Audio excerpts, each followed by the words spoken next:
Uh, how about some daylight for the record this time? Not pitch black over here. We are in the midst of March Madness, though. Day two. We've got our ESPN group up. Oh yeah, you're right behind me. Yeah, it's not been great. But talk to me. I will say Kentucky's down to 24 seconds left. But what did you watch any of the games from yesterday? I watched. I got to see Georgia lose, and then I got to saw the thriller that was Duke, who was there was a bet on Hard Rock that had him 28 and a half. Way off. Oh yeah, way off. I did not take that bet because there was no way in this March Madness I could ever field that, and then they almost lost. Oh yeah, they Or were down. came They were close to it. down 11 at halftime, I think, Mm-hmm. and then ended up winning by six. But yeah, it's let's see here. We're four games are going on right now for the men.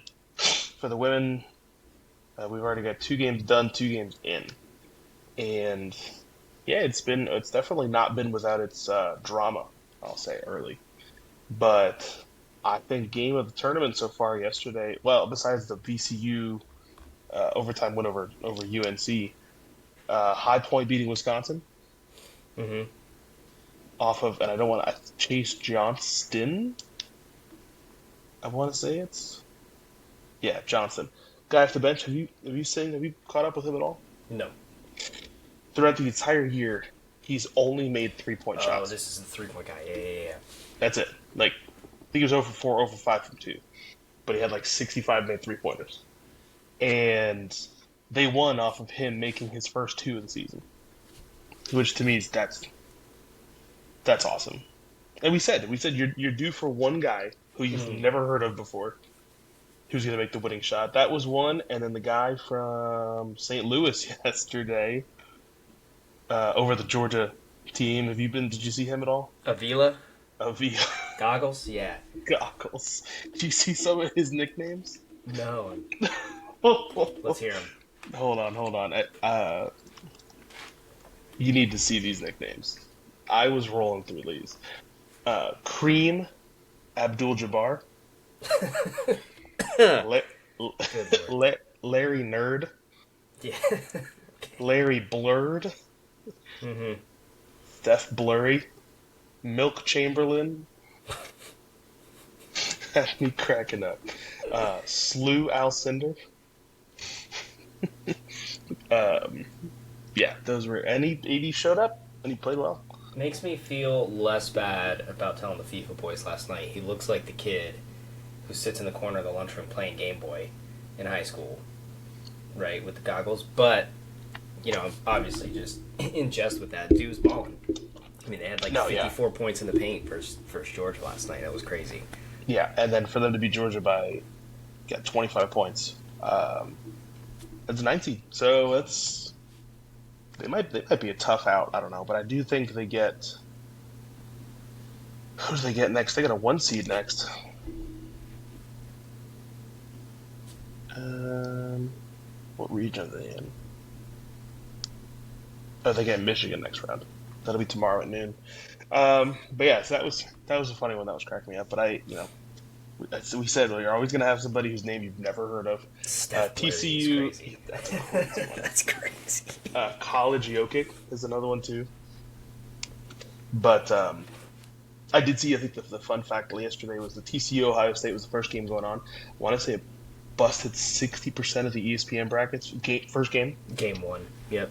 Um, and yeah, it was over. It was curtains after that. But yeah, we've had a bunch of close games. I don't know what I was thinking picking Hawaii over Arkansas. I don't. That might have been a mistake there. Saying the same thing about my USF over Louisville pick. Don't worry. Yeah, that's hometown. I understand a little alumnus pick, but yeah, it's been a mess. But we anything else for college ball before we? No. I mean, lots of upsets. UNC out in the first round, which I was looking at that pick thinking, North Carolina does this to me every year. I shouldn't pick them, but I am. And then I'm sitting at the bar watching that overtime. It's kind of like a legacy pick, right? You're like, right? I remember when they were so good. Also, I do have to interrupt here. Kentucky scored a 2, tied it.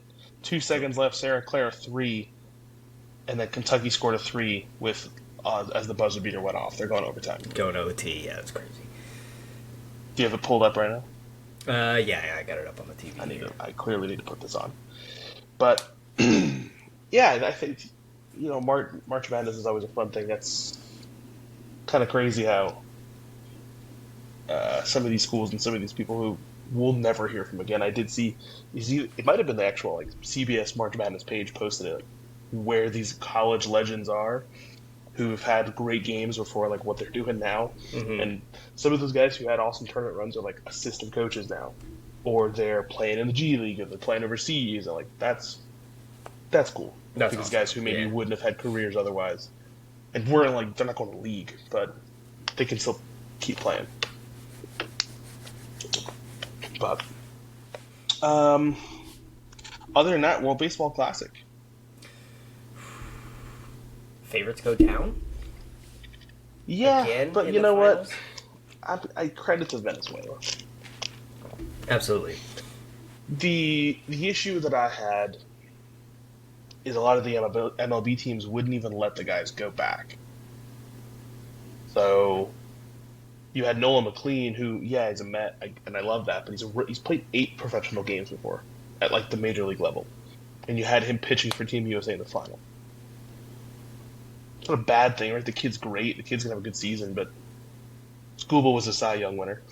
Ian's a Cy Young winner, and they pitched once for Team USA, and then their MLB team wouldn't let him go for insurance reasons, right? Because I get it, you don't want him getting hurt, right? And then they miss the whole season. But when you have a team that's as stacked as we are, but then you're not really using our A+ squad, right? You're kind of using our A-, B+ in some areas.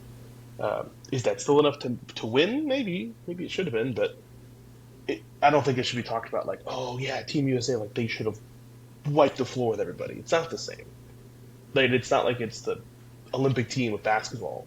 That's our A+ team. Yeah, for the most part, right? You can probably interchange one or two guys there that maybe should go, or because Curry went to the last one, but he didn't go to the one before that. Right. So I would still consider it an A+ grade team. So that's tough. Congrats to Venezuela, though. I mean, loved like the some of the clips, like how passionate they were. Like that's amazing for them. Happy with those guys. I know Acuna came out and he was like, "Hey, look, I love Atlanta, but there's nothing like winning it for your country." Mm-hmm. And cool for them. It is what it is. I think the U.S. you got to figure it out, because if you're going to plan on home soil like that, and you're going to get to the final, and it's not Japan, and it's not DR, but you had it right. We were up 2-1 until the 8th or 9th, top of the 9th, I think it was. I can check you on that. I'll have to look, but yeah, I didn't really care about it early. Saw some of the it was like 3 home runs back to back to open up the scoring, and then I clicked on it to say, hey, like let's stream the end of it, and yeah, that's tough. It's a tough way to lose. But it's all major leaguers. It's not like they're not scrubs, right? It's other all-stars versus other all-stars. But yeah, the baseball season starts Thursday, 24th. So we are right around the corner. Not Thursday, Tuesday. Opening day. And I don't think it changes a lot, but I think Dodgers, like we said, are still going to be your favorites. I don't know, man. I'm watching some of these guys from the World Baseball Classic, and it wouldn't surprise me if you had somebody who had like a really hot season off of this. Like Ohtani looked good, but Japan not making it to the final, a little surprising. A little, yeah, that was a shock. But yeah, more passion like that would always be great. I still stand by baseball season's too long. It is too many games to, like, NFL, you're racing to get home or hope you don't have any plans for Sunday, right? Because you get couple days a week to watch this. Baseball's Yeah. on every single day. If you You're like, miss, I didn't watch 2 weeks of baseball. No worries. yeah, no worries. I'll go check the scores, the box score, and then I'll catch up and watch the next game or something. Not saying it's any less fun to watch. It's just one of those things where it's like, oh, I'm busy today. That's fine. I'm not busy tomorrow. I'll get to watch the baseball. I also think it's something that was posted for the March Madness. Like, ideal way to watch baseball is in person. 100%. Like you go into the ballpark, getting a beer, getting a hot dog, like enjoying a seat there. I think ideal for football is at a bar. Yeah, you get the energy of everyone around you. Oh, 100%. The yays, the nays for the good calls and the bad calls. But it's also long enough that like you don't need to watch every single second of every play. If you need to get up, go to the bathroom, or get up and go and get a drink, like you get time. Mm-hmm. And then it said that March Madness ideal way to watch it is multi-screen Oh yeah, if you're or not at work. Like sitting in a cubicle and just throwing up four screens on one side. yeah, That's the way to do it. this game's still close. But yeah, I got to pull it right here. But yeah, so I would say that's it for baseball. It's coming up around the corner. But is there a better day in the sports calendar than day 1, day 2 of March Madness? Absolutely not. And I know that there's sports equinoxes. Those we've talked about that before, where every major sport's playing on one day. But that might be the only thing that could rival this. I think so. Because this is, that winner go home aspect of it makes every moment, every pass, dribble, block, steal matter. And it's kind of like you're just drawn into it. And then you witness one upset or triumph or what have you, and the next one's already tipping off. You're rolling straight into the next. Or games. the next one's already in the second half. Exactly. Yeah.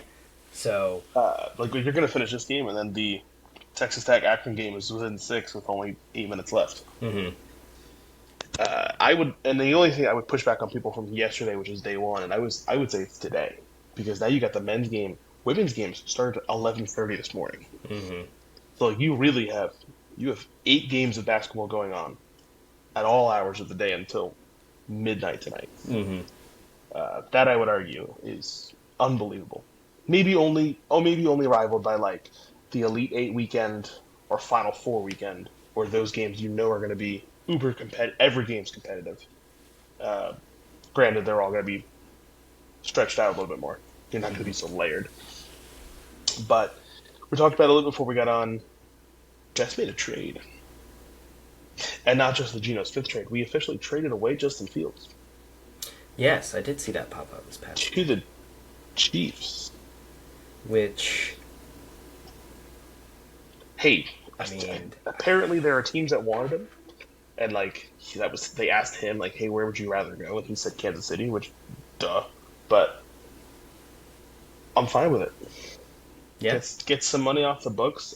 The only thing I don't want is I don't want Geno being like the de facto starter. I don't think that makes a lot of sense. But for him to be like the wily old backup that gives like notes to whoever the young guy is that are bringing in, that I hope are bringing somebody in, I don't hate that. I think that is probably the best case scenario. Yeah. And then, I said it last time, maybe start a couple games, give the new guy some more time to get his feet under him. But if we come draft night and you're not picking a quarterback or trading I'm hitting for fast someone forward else's 1 quarterback, year. yeah, Not pretty even much. watching. Yeah, Pretty that's much. good. Did you see the Max Crosby story? Yes, he, landed in Baltimore. I think it was on his podcast actually, or his something. But go ahead. And he was saying that his agent told him that they were going to back out of the trade, but the Ravens told him that they were going to keep it, or am I getting that mixed up? Basically, there was unclear communication between him and agent and the Ravens and Crosby, and like went for his physical. The doctors wanted to look at something a little extra, and then it was they're backing out, they're not backing out, they're backing out, they're not backing out. JK, we picked up Hendrickson. Peace, we're out of here. Yeah. Yeah, and I don't like they always say, oh, you're going for your physical, your medical, your physical. I don't know if I ever realized like how much work really goes into that. Like that's a full day thing. X-rays, MRIs, like it's the whole test. I mean, it's the show me the Carfax. Like, literally. No, I love that. We might need to coin that one. When we become GM owners, that's what we're gonna say. Yeah, show me the Carfax. Give me Crosby's full medical history here. And he obviously had surgery to end his season, so it wasn't a surprise. But I guess to your point, they didn't like something, and I guess the way that he told the story was he went to go meet with the new head coach, and he had not yet talked to the GM, who again supposedly pulls all the strings. And he went to go sit down with the coach, and he said that the coach had like a iffy attitude, and then leaves that meeting. I guess went back, and then the GM showed, and the GM was like not like no smiles, no nothing, very like kind of with a weird energy, and that's when he got the call to be like, oh, hey, something happened. Mm-hmm. They want to take another look. And then when he went back in, they were like, actually, we're not gonna do it. And I was thinking about that, and what an awful experience, part one, if you're him, because you and your wife from Vegas to come and do this. Staying in a hotel just to like sign some paperwork, hopefully, and have it all done within 24, 48 hours. Mm-hmm. As soon as he got to know when he was dinner with his wife, like they got back on a plane right then. And flew back, and he was back at the Raiders facility the next morning. Instantly. And like, to me, of course, around the Raiders, I'm like, all right, sign this guy to a lifetime deal. Like whether or not he wants to be here, he showed up. But could you imagine? This is what I was thinking about. Could you imagine if you were just like a regular person working? If you could get traded? I've thought about this all the time. I actually think about this all the time. Because you would, imagine me working the bench. Yes. Right? And I'm just sitting there typing, and we're busy. We got stuff going on. I got people waiting for me for vaccines. And you get a phone call.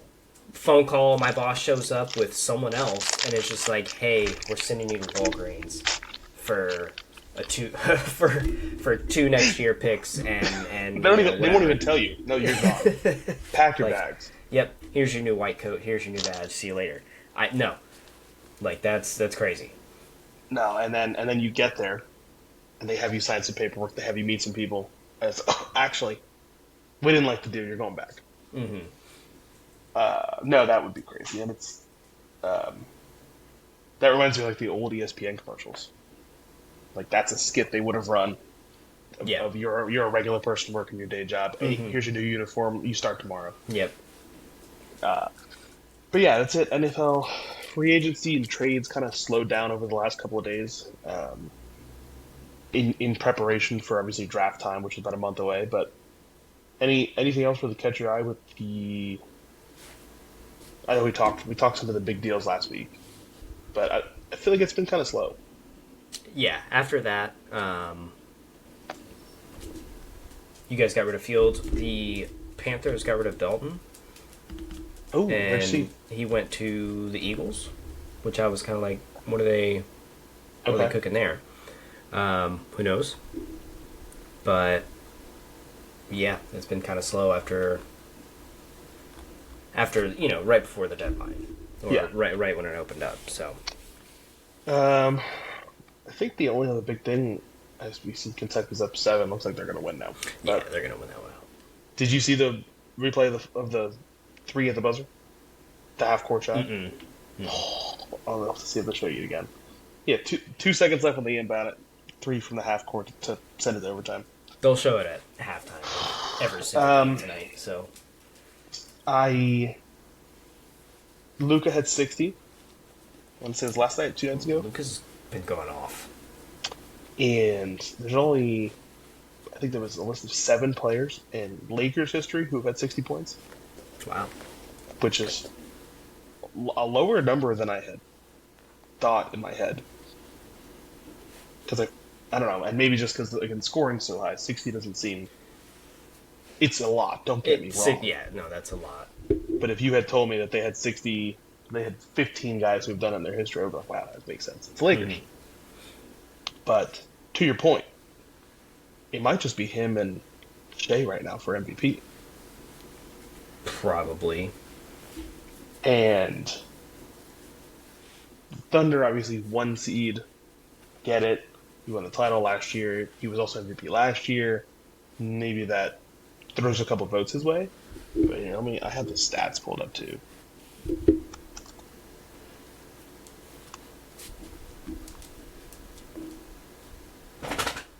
I think Shea has been more consistent all season. Yeah, I mean, that's probably fair. Let's see here. So here are your stats. Lucas played about 150 more minutes, but it really comes. I mean, field goal percentage is probably your biggest one. Shea's at 55%, Lucas at 47%.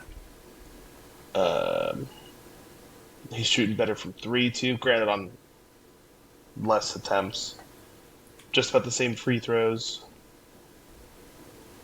I mean, Luka's got more assists. Luka's got more rebounds, more steals, and more points. And it's tough because you might have to boil that down to maybe defense, maybe how's team looking without him on it, right? That's always something that they look at. Which is a more valuable player? But I don't know. I don't know the answer.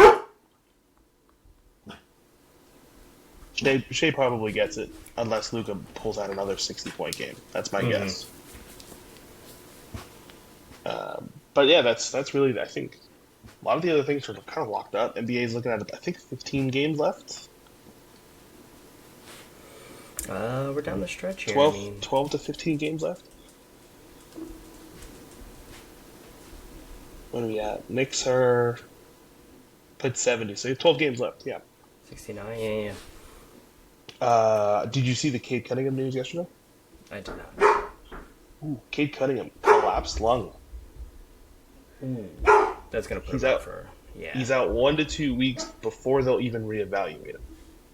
And it came from him trying to dive on a ball or dive on the court for a ball a couple days ago. So he's out, which puts them at a bit of a disadvantage. So yeah, Cade Cunningham collapsed lung. I think the issue for them, because even on a 2-game win streak, they're 5-5 in their last 10. Boston's been on a heater. Knicks have finally started to pull away from the Cavs a little bit for that 3 seed. Yeah. And they're only a game and a half outside of Boston. And I think we play Boston one more time too. So it's kind of tight up there. We're only 5.5 behind Detroit. Now 12 games left. I don't think we'll catch them. I don't know if Boston might, but if they without Cade you lose some rhythm 2 weeks, I mean that's the majority of the rest of the season. If all of a sudden they lose some rhythm, maybe they lose 3 or 4 games in a row, this becomes a real race for those top 3 seeds. Like I said, Cleveland's probably locked into that 4. I don't know if they have enough to catch up to anybody. Yeah. They're 2 games behind us. They can keep ahead of the Raptors. They're probably pretty solidly locked in there. But yeah, other than that, Charlotte's kind of at least they're 7.5 ahead of Milwaukee. They're probably locked into the play-in. Where they are in the play-in, they're only 2.5 games out of 7th. I mean, they're only 2.5 games out of 6th. Yeah. So any of those bottom 4 teams, bottom 5 teams can get in. And then on the Western side, 3 games between Spurs and Thunder. And they're pretty. Anything can happen there. Pretty decently ahead of the rest of the pack, so I think they're Those fighting are for your first. top 2. Everyone's hyped for 3, 4, 5. And even then, between Nuggets and Suns is 3 games, so I don't think that's going to change too much. But Golden State is clinging, capital C, clinging onto that 10 seed. Alive. Barely, but alive. 2-8 in their last 10. And they are, I don't think Memphis or New Orleans or Dallas is going to catch them. So you're in, but you're only a half game away from 8th. So that's where I'm like, okay, let me ask you this: out of those play-in teams, who do you want? What's an ideal matchup for you? Um, I think probably the Trailblazers. Okay, so in that case, you'd either have Trailblazers catch up to seventh, or I'm sorry, no, because 7-8's the first game, right? It goes 7-8, 9-10. I'm not sure. Thought it was 7-8, and then winner gets the 7 seed, and then 9-10 play, and the winner of 9-10 has to play the loser of 7-8. Let's see. I guess selfishly, the Knicks haven't been in a plan, so I haven't had to stress about it. But in that case, yeah, I guess you could stay at that 9-10 game. If you were the 9 seed, you'd host, and then you'd play the loser of Clippers Suns. Yeah, 7, Suns 8, are 9, 10 for sure. Suns are 5.5 ahead of you. They're probably going to stay at 7. Mm-hmm. But there's a chance you get the 8, which means that you get 2 chances to get in. The, the issue with you guys getting in as the 8 seed is you get the Thunder first round. Yeah. And then I think it would end pretty promptly there. It'd be curtains, yeah. Probably in 4, if I had to be honest. Not that the Spurs are going to be a much better matchup. Mm. No, you're having a tough time. But I will say, knowing you guys, you got a shot with the lottery. Yeah. That's the only. You're gonna finagle your way to a top 5 pick somehow. I believe that. But yeah, that's your NBA stuff. You know, like I said, the Luka points. LeBron has been going off the last 2-3 games, and the Lakers are up to the 3 seed. I don't know if they can beat San Antonio or KC. Denver's kind of fallen off. Houston is a mid-team. Minnesota maybe on a hot night, but I do think you're probably looking at Thunder Spurs in your conference final. Yeah. I think. I've said it before. I'll say if there's any team that can knock those two off, it would have to be 7 games. But I think it's a LeBron team, so I'm not going to count them out of it. But I mean, it's looking pretty cut. It's looking tough. It's looking tough. Yeah, pretty clear cut that it's going to be those two. And then between them, I don't feel like the Spurs have had the Thunder's number, so maybe they take it to them this year if that's what it comes down to. They have, but also the Thunder, similar. I mean, you know better than anybody with those Warriors teams. I don't know if the Thunder have gotten out of second gear for many games. Mm-hmm. So it's kind of like, did they catch us on a night where they were sleepwalking their way through?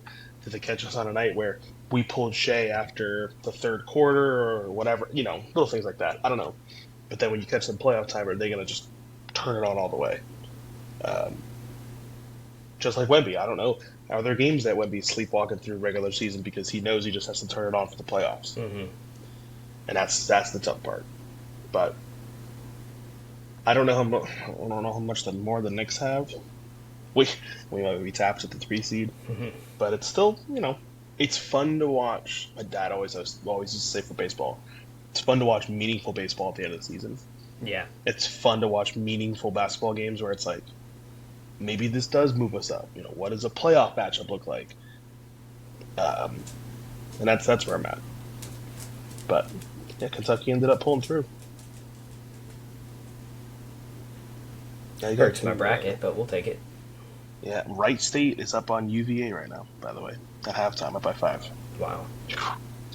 So, yeah, those are kind of my big points. I'm just trying to see what else, what other news we've had this week.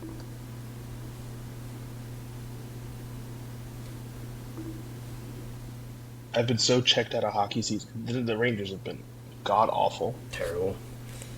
So just not even, no interest in watching that.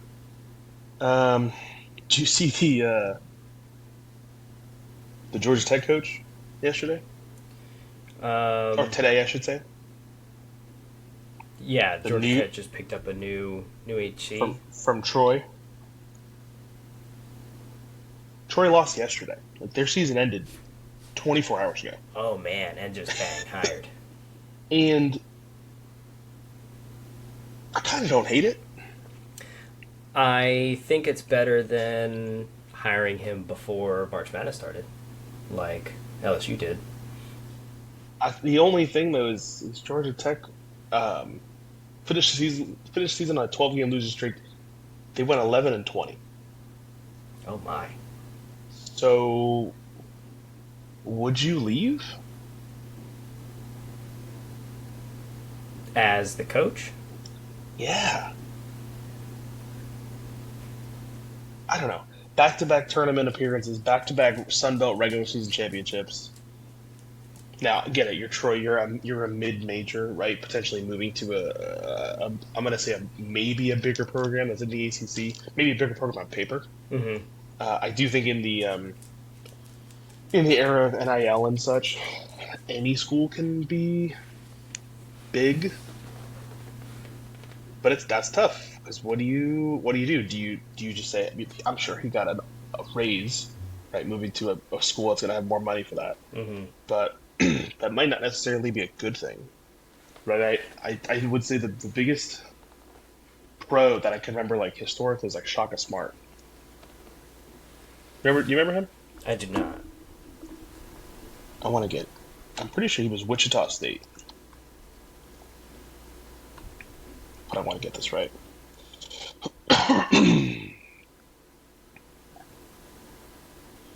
um, I'm sorry, not Wichita. He was VCU. Uh, they went to the Final Four in 2011, and he got picked up 2015. Ended up going to Texas. He was in Texas for 6 years, and since then he's been at Marquette since 2021. But like to go from VCU, which I don't know if most people had heard of them, Right. and now VCU's obviously beat UNC Mm-hmm. yesterday. That's kind of just a name that we all know now. But I do think if the opportunity presents itself, a lot of these coaches would be like, of course, I'd love to move up the ladder and maybe work for a bigger program, a bigger school, have access to more resources. But it doesn't always work that way. There's not always more success that follows that. Right. Or Billy Donovan's the other one, right? Go from Florida, have some success, and now he's been in the NBA for what, almost 2 decades. Yeah. Um, but Saban, I guess, is the failed side of that. Saban college came over and was not good. And then back to college and is A one of the legend. greatest of all time. Yeah. So, but yeah, I think that's what I got. Texas Tech here beating Akron. I think I might have picked Akron too, dude. I don't. I think next year. What I want to do is there's a trend going around for trying to have a winless bracket for the first weekend, just for the first Just weekend. for the first weekend. Because if you can pick a winless bracket, then you can pick a perfect bracket. The winning bracket. Yeah. Yeah. No, the challenge is can you pick the wrong game for all of the opening games? Okay. I like that. What the? Because again, if you could do that, my brain is like, all right, then I just pick all the winners. But trying to pick all the teams that are going to lose. Because at this point, I'm on a hot start right now with picking all the worst teams, anyways. Yeah, I've 3 years in a row. Bracket's been chalked game one. So. You had Ohio State. Yeah. I might have too. The thing I didn't do this year, I didn't do a paper bracket, which I'm normally pretty good at. Just like put it paper, put it on the wall, and like that's like instead of going to the ESPN app to always check it. But I did talk to my coworker. We'll be putting it up for the kids, at least around a 16, right? Because this goes around a 64 today. I think 32 starts tomorrow, so by Monday will be Sweet 16. I want to say that's not till next weekend, but we'll have it up. We'll have it up in the gym for all the Nice. kids to get to fill out. Yeah. The it's only like, bummer was that it was spring break this week. Yeah, you couldn't like start it. Right, and that Form. yeah. It's all good. I just had to do some homework over spring break. That's all. Watch round one of March Madness. That's next. I'll tell you what. Next year, I'll be like, hey, here's a full packet. I need you to scout each of these teams. You need to tell me reasons why. Mm-hmm. I did see there's a Duke professor who's on like Instagram or TikTok or something that runs, I don't know, some class, some whatever. But he like makes TikToks all the time. Like, hey, here's what we're working on. Hey, here's why this is cool. So he had all his kids fill out brackets, but they had to pick a different criteria for why. Okay. So like the whole lesson was what is the criteria you're going to go off of, right? Because Kylie filled out a bracket, but she didn't even need to know what the seeds were. I just told her the schools. She was like, yeah, that one sounds good. Yeah. And 1 year she did it off of mascots. 1 year she Mm-hmm. did it off of the school colors. So in this class, the guy was like, all right, what's your criteria? And one was like, all right, which school has more doctors? Which school has more dorm rooms? Okay. Which school has a larger campus, like square footage wise? And basically, all these people were coming up with crazy reasons. Which one has a better lunch menu on their like cafeteria website? Uh, and I wouldn't be surprised if that's gonna be like the first perfect bracket. Yep. That'll be the one. Whichever It's one's nonsense. got the Has best nothing to do with basketball. best cafe. Yeah. Oh yeah. So, which one's going to be the best, like male to female student ratio? Which one has the most professors on campus? Whatever. But it's fun. It's kind of that one thing. And what I don't know is this like an international thing? Do you think there are people that are overseas that are like following along? Following March Madness. I don't know. I haven't thought about it before, but it's very American. Yeah. And it is during the day here, so I don't know what that looks like from a time zone difference, but I guess it's not like it's professional where you're following maybe guys that are from your country, but Mm-hmm. there are international players in the tournament. Yeah. I don't know. Let's see. I don't know if they have CBS in London or not.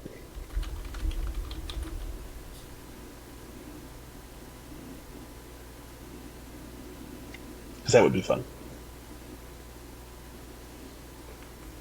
It says over 260 players were international in the 2025 tournament. Yeah, so that would be cool to follow along too. Maybe next year. Maybe next year I'll do an international bracket. You'll pick a country and you'll see if you can have somebody from that country advance to your Final Four. Mm-hmm. Non-American. Because for all we know, these guys are future Olympians for other countries. For other countries, yeah. They're going to be guys that our guys are going to be playing against in the Yeah, Olympics for basketball. 2028 coming up soon. But I think that's it, man. I think that's my update for this week. You got anything else? I do not. I'm slowly tracking horse racing, so I'm ready for into April, May.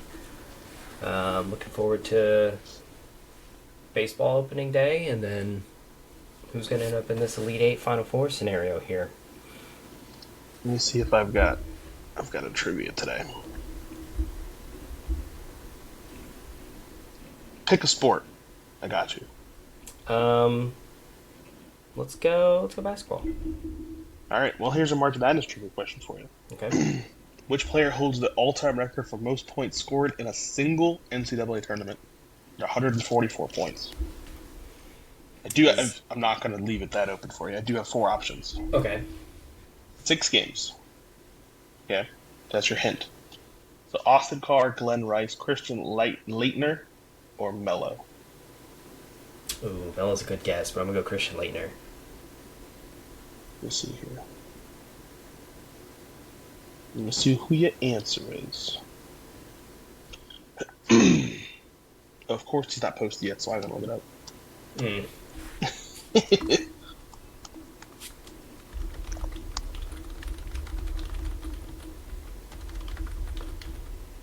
What did I say? 160 or 184?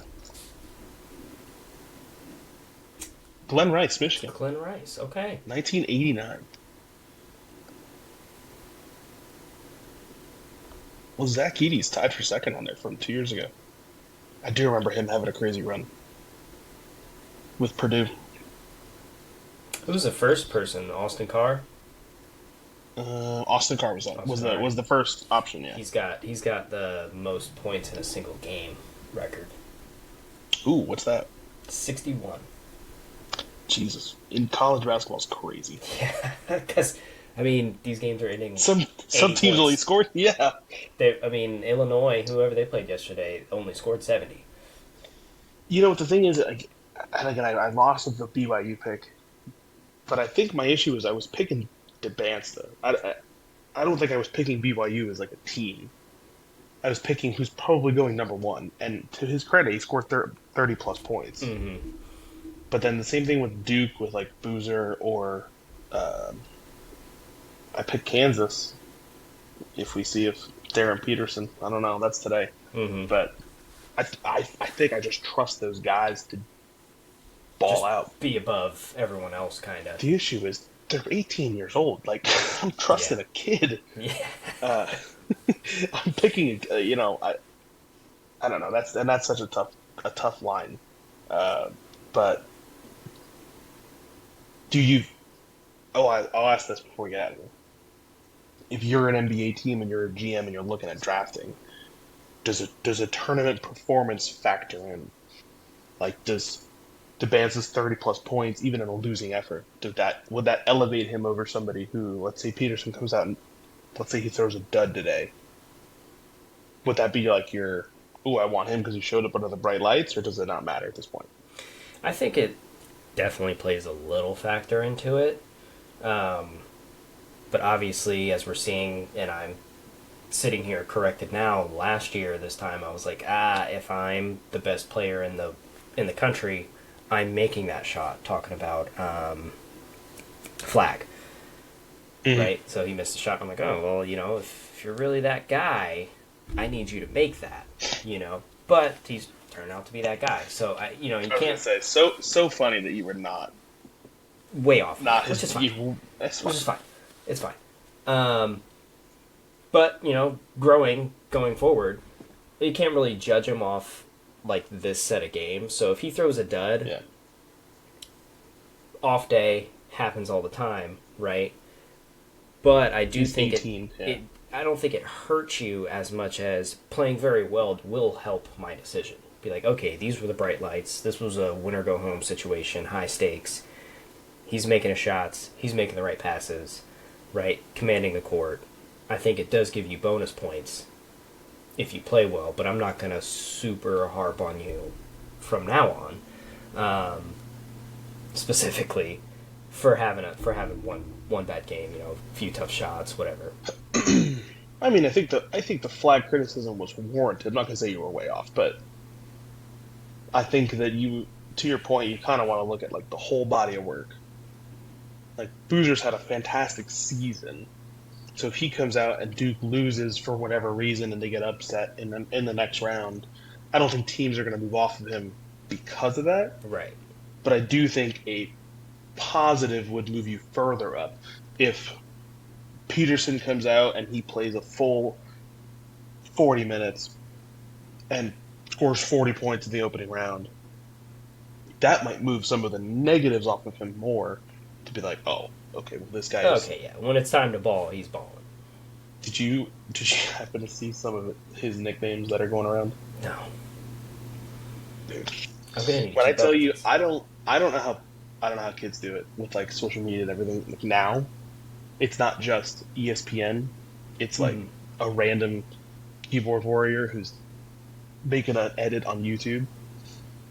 The nickname that's going around now is DN Peterson for not playing. Oh, did not play. Did not participate. Crazy. So, for him pulling himself out of games and not being available, hopefully that one doesn't stick. And that's my point. It's like if he comes out, let's say he's healthy, he blows up whoever they're playing today. That would do more good than bad. Yeah. For getting some people off his back. But yeah, man, we'll see. I guess that's the magic of March. Where we at right now with some of these games as we head out. Arizona's up. Like we said, Virginia's down at halftime. Texas Tech beat Akron. For the ladies, Duke won, TCU won, Oregon's gonna win. Baylor down 1 at halftime to Nebraska, though. Also, did you see that was Nebraska's men's team's first ever win in the tournament? Wow. Ever? That's I mean, hell. Like, that's a big Props to school. those kids, yeah. It's a big school, yeah. And I mean, they handled Troy. Yeah, I mean, as they should, right? But yeah, that's. I guess we don't think about like these big schools. Some of them are not basketball. Like Nebraska's a football school Mm-hmm. and a women's volleyball school. But yeah, leave some credit to them. But that's it. I guess by the time we get back, it'll be Sweet 16 weekend. We'll be down to 16 on both sides. Getting down to the nitty gritty. All right. Well, one last thing before we get out. I'm looking at games for the rest of today. Give me your one upset that you're calling your White Star lock. Let's see. We got St. John's, Northern Iowa, Kansas. What is that? Got to be an CA? upset. California Baptist? What, the Kansas one? No. I'm saying if you pick one, Oh, what you got? yeah. No, I'm looking through the games because there's some. Because I've got one that's screaming my name. Tell me it's Furman. It is not. It's not Furman. I think that's too big. That's too Oh. much chip on that chip for me. Hofstra, Alabama. That's a closer one, but I still think Bama's too good. That's one that I Nah. picked in both brackets in both of my groups because Alabama just lost their guy who got arrested. Was there a second choice guy or was there a top guy? One of their top two options. Yeah. No, Miami of Ohio Winning? beating Tennessee Hmm. would surprise me none. I'm throwing that on here in an hour and a half. And I think the only reason I think that is I watched their first four game. What was that? Thursday night? Electric. Just like that to me, that reminds me so much of the feeling of a Cinderella of like a. This team came out of nowhere, and I say out of nowhere, even though they were 32-1. I get that, or 31-1, whatever. But out of nowhere is in they were not on anybody's radar preseason. And then they kind of were disbelief of like, oh, well, they haven't played anybody. Then you lose in your conference tournament. Everyone's like, we don't need them. Mm-hmm. Sneak in as a first four, blow them out late, I know. But if they win this game against Tennessee, I know it's a big if. Because that is a 6-11, that is a big upset. If that happens, and then they would be matched up against either the winner of Virginia or Wright State, which, like I said, Wright State's up by 5 at halftime. Yep. That one just kicked out. I would probably- started second half. I would probably also take Miami in that game then, Yeah. which then gives you the winner of Kentucky versus potentially Iowa State, Tennessee State. Crazier things have happened. There is a path for Miami to make it to the Elite Eight. Yeah. I'm just saying. No, not Elite Eight, because then it have to go through probably Michigan. Okay, at least Sweet 16. Oh no, it would be the Elite Eight. Yeah, if they get through Tennessee and then Dude, I'm talking Virginia, Wright myself State, into it. that would be Sweet 16 for them against Iowa State or Kentucky. Okay. All right. If they beat Tennessee, it's a big if. If that happens, I would Feel Put a little pretty good something on about that. them. I feel pretty good getting about them there. All right. as an 11 seed. I don't really trust any of the other double-digit seeds at the moment. Maybe Texas, but I think Gonzaga's pretty good. I think High Point's run's probably done. Maybe VCU can beat Illinois. Maybe. I don't think A&M's going to beat Houston. So yeah, I guess I'm a Red Hawk now. All right. But we'll catch back up when I am going to be 100% wrong by the time we record next week. Oh, I'm guaranteed to have. And all the Tennessee's rest going of to win by next week 45 points. Yeah. Yeah. So, but other news, we are on TikTok now. Heck yeah. TikTok, Instagram, Apple, Spotify, and YouTube. The whole shebang. And until next time, let us know which pick you 100% are betting everything on, and you're going to lose. We'll see you guys next week. All right.